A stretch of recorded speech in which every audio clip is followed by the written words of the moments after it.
मत्ती अध्याय 24 वचन 4। यीशु ने उनको उत्तर दिया कि सावधान रहो, कोई तुम्हें गुमराह ना करने पाए। प्रभु यीशु के द्वारा दी गई ये चेतावनी बहुत ही गंभीर है, लेकिन फिर भी आज कलीसियाओं में इसको गंभीरता से नहीं लिया जा रहा है। इन चेतावनियों को पूरी तरह नजरअंदाज कर दिया गया है।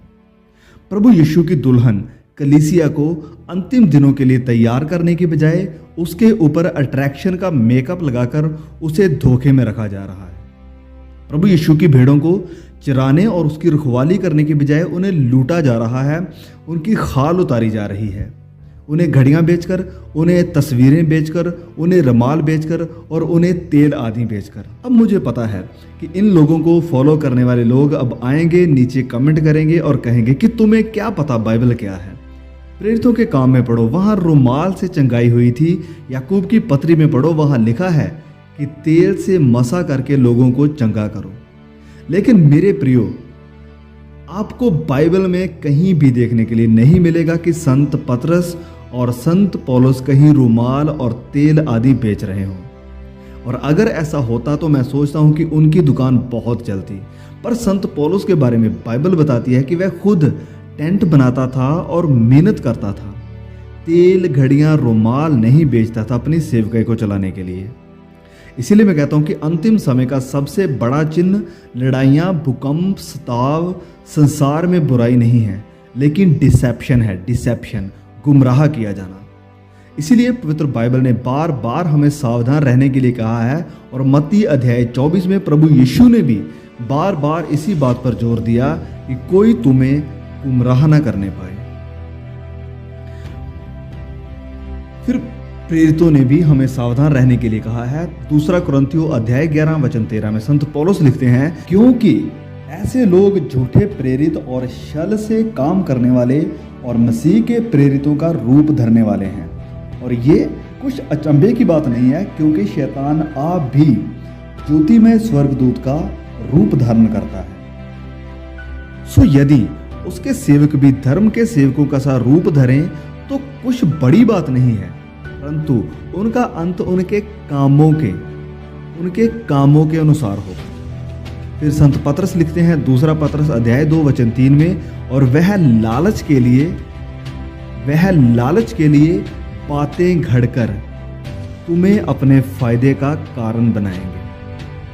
और ये प्रोफेटिक चेतावनियां आज बहुत ही गंभीर सच्चाई बन चुकी है, पर अफसोस कि इन्हें पूरी तरह नज़रअंदाज कर दिया गया है। और इसीलिए आज बहुत से लोग डिसेप्शन, गुमराही का शिकार बन चुके हैं। अब मैं आपके सामने उन लोगों की एक लिस्ट सूची रखने वाला हूं जो बहुत जल्द आसानी से डिसेप्शन का, भ्रम का शिकार हो सकते हैं। अब सबसे पहली बात, जो लोग अपनी भावनाओं पर निर्भर करते हैं। जब उस प्रचारक ने, भविष्यवक्ता ने भविष्यवाणी की, मैसेज दिया तो मुझे बहुत अच्छा लगा, ये परमेश्वर की ओर से ही होगा। नहीं, आप नहीं जानते हैं, क्योंकि बहुत सी सेकुलर फिल्में, मोटिवेशनल स्पीकर कई बार ऐसे मैसेजेस देते हैं जिसे देखकर लोग बहुत इमोशनल हो जाते हैं और मैसेज सीधे दिल को छू लेते हैं, और कुछ लोग तो रोने भी लग जाते हैं। इसका मतलब ये नहीं है कि ये सब परमेश्वर की ओर से है। आप चाहे कोई भी हो, कितना भी अच्छा संदेश क्यों ना सुन रहे हो, उसकी तुलना बाइबल से करें। क्या ये बाइबल की शिक्षा के साथ मिलता है? क्या ये बाइबल पर आधारित है? अब दूसरा, जो लोग सिर्फ इंसानों पर ही निर्भर रहते हैं। जो हमारे पास्टर ने, जो हमारे भविष्यवक्ता ने, या जो हमारे अपोस्टल ने, जो हमारे पापा ने कह दिया वह बिल्कुल सही है। और ऐसी सोच के साथ चलना बहुत ही खतरनाक है। मैं कहता हूं कि बहुत खतरनाक है, क्योंकि कोई भी ऐसा इंसान नहीं है जो गलती नहीं कर सकता, जो चूक नहीं सकता। और मैं भी गलती कर सकता हूं। इसीलिए मैं चाहता हूं और हमेशा कहता हूं कि अपनी बाइबल को पढ़ें, परमेश्वर के वचनों पर निर्भर रहें और बीरिया के लोगों के जैसे बने, जिनका जिक्र प्रेरितों के काम अध्याय 17 वचन 10 से लेकर 15 तक किया गया है। और संत पौलुस ने जब बीरिया के लोगों को वचन सुनाया तो उन्होंने उस वचन को बस ऐसे ही ग्रहण नहीं कर लिया कि ये तो वचन प्रेरित पौलुस ने सिखाया है, गलत कैसे हो सकता है। और उनके बारे में प्रेरित पौलुस कहते हैं कि ये लोग तो थस्सलुनीके के यहूदियों से भी भले थे और उन्होंने बड़ी लालसा से वचन ग्रहण किया और प्रतिदिन शास्त्रों में ढूंढते रहे कि ये बातें यूं ही है या नहीं। अब बढ़ते हैं हमारे तीसरे पॉइंट पर। जो लोग चिन्ह और चमत्कारों को सच्चाई का सबूत या गारंटी मानते हैं। अब मेरी बात को थोड़ा ध्यान से सुने। मैं ये नहीं कहता हूं कि परमेश्वर चंगाई नहीं कर सकता है या चमत्कार नहीं हो सकते हैं, लेकिन चमत्कारों को सच्चाई का सबूत मानना बहुत बड़ी गलती है। कि अगर कोई चमत्कार हो रहा है ये परमेश्वर की ओर से ही होगा। नहीं, क्या आप प्रभु यीशु का भी विश्वास नहीं करते हैं? उन्होंने कहा है मत्ती अध्याय 24 वचन 11 में कि और बहुत से झूठे भविष्यवक्ता उठ खड़े होंगे और बहुतों को गुमराह करेंगे। और फिर प्रभु यीशु यहाँ पर ही नहीं रुके। उन्हें पता है कि ये मामला बहुत गंभीर है और इसीलिए कुछ वचन छोड़कर फिर कहा वचन 24 में, क्योंकि झूठे मसीही और झूठे भविष्यवक्ता उठ खड़े होंगे और बड़े चिन्ह और अद्भुत काम दिखाएंगे, यदि हो सके तो चुने हुओं को भी गुमराह कर दें। वचन 25, देखो मैंने पहले से ही तुमको ये सब कुछ बता दिया है। उनके कहने का मतलब है कि सावधान रहो, मैंने ये सब तुम्हें पहले ही बता दिया है, होशियार रहना। तो अगर कुछ अलौकिक या अद्भुत हो रहा है तो इसका मतलब ये नहीं है कि ये परमेश्वर की ओर से ही है।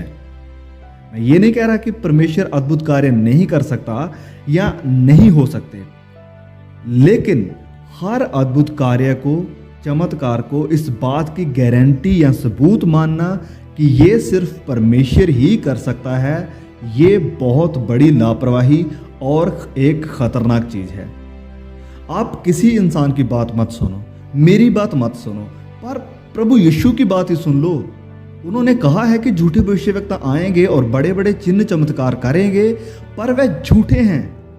और फिर ऐसे लोगों के बारे में मत्ती अध्याय 7 में प्रभु यीशु फिर कहते हैं कि वह कहेंगे कि प्रभु हमने तेरे नाम से बड़े बड़े काम किए हैं, पर प्रभु यीशु कहते हैं कि मैं उन्हें साफ साफ कह दूंगा कि मैंने तुमको कभी नहीं जाना।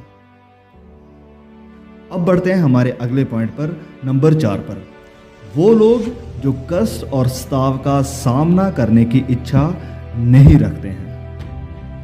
आप सब जानते हैं कि आज हमारी कलीसियाओं में, हमारे चर्चेस में जो सबसे ज़्यादा प्रचलित शिक्षा, मैं कहता हूं कि जो झूठ सुनाया जा रहा है, वो है कि अगर आप गरीब हैं, अगर आप कष्ट में हैं, अगर आप स्ताव में हैं, तो इसका मतलब ये है कि आपके ऊपर परमेश्वर का श्राप है, और अगर आप प्रभु यीशु के पास आते हैं तो वो आपकी हर मुश्किल का समाधान कर देंगे और आप गरीब नहीं रहोगे, बीमार नहीं होंगे और अपने हर काम में सफलता पाएंगे। वाह, क्या झूठ है, सीधा शैतान की ओर से, क्योंकि बाइबल तो ऐसा कुछ भी नहीं सिखाती है। प्रभु यीशु के सारे चेले स्ताव सहते रहे, पतरस को उल्टा सलीब पर लटका दिया गया, यूहन्ना ने स्ताव सहा और प्रेरित पौलुस ने 2 बार बैंतों यानी कोड़ों की मार खाई, सांप से काटे गए, कई बार स्ताव सहा, जेल में जीवन बिताया। और पौलुस को शारीरिक प्रॉब्लम थी, जिसके लिए पौलुस कहते हैं कि मैंने 3 बार प्रभु से प्रार्थना की इससे छुटकारा पाने के लिए, लेकिन प्रभु यीशु ने उसे चंगा नहीं किया, वरन कहा कि मेरा अनुग्रह तेरे लिए काफ़ी है। तो क्या ये सब परमेश्वर के श्रापित दास थे, या फिर हम यूं कहें कि ये हमारे जो आजकल के प्रचारक हैं या हमारे मसीही हैं, ये उन सब से ज़्यादा आत्मिक हैं? सबसे बड़ी चिंता का विषय आज ये है कि विश्वासियों को कष्ट सहने, स्ताव सहने के लिए तैयार नहीं किया जा रहा है। दुख आएंगे, तकलीफ़ें आएंगी, ये मसीह जीवन का एक हिस्सा है। प्रभु यीशु ने कहा है कि मेरे नाम के कारण सब जातियों के लोग तुमसे बैर रखेंगे। उन्होंने मुझे सताया है, वह तुम्हें भी सताएंगे। उन्होंने मुझसे बैर रखा है, तुम्हारे साथ भी बैर रखेंगे। संसार में तुम्हें क्लेश है, पर धीरज धरो, मैंने संसार को जीत लिया है। और फिर संत पौलुस लिखते हैं कि जितने मसीही यीशु में भक्ति के साथ जीवन बिताना चाहते हैं, वह सब सताए जाएंगे। और फिर संत पतरस कहते हैं, सो जबकि मसीह ने शरीर में होकर दुख उठाया तो तुम भी उसी मनसा को धारण करके हथियार बांध लो, मतलब कि तैयार रहो। और अगर कोई भी प्रचारक या प्रेरित या पापा या अपोस्तल आपको ये वादा करता है कि मसीह में आते ही सब कुछ सही हो जाएगा, कभी बीमारी, कष्ट या दुख नहीं आएंगे, तो ऐसे लोगों को बिना किसी संदेह से मान लो कि वह झूठे प्रचारक हैं। और अंत में मैं यही कहना चाहता हूं, जो मैं अक्सर कहता हूं, कि ये बाइबल ना पढ़ने का नतीजा है कि आज बहुत से मसीही लोग झूठी शिक्षाओं के शिकार हो रहे हैं, गुमराह हो रहे हैं। वीडियो अगर अच्छा लगा है तो प्लीज़ इसे सब लोगों के साथ, अपने दोस्तों, भाइयों, रिश्तेदारों के साथ जरूर शेयर करें। परमेश्वर आपको इस वीडियो के द्वारा आशीषित करे और परमेश्वर के वचनों के अनुसार चलने में आपकी मदद करे। फिर मिलते हैं एक नए वीडियो के साथ। तब तक के लिए परमेश्वर का प्यार और उसका अनुग्रह हम सब पर बना रहे। आमीन।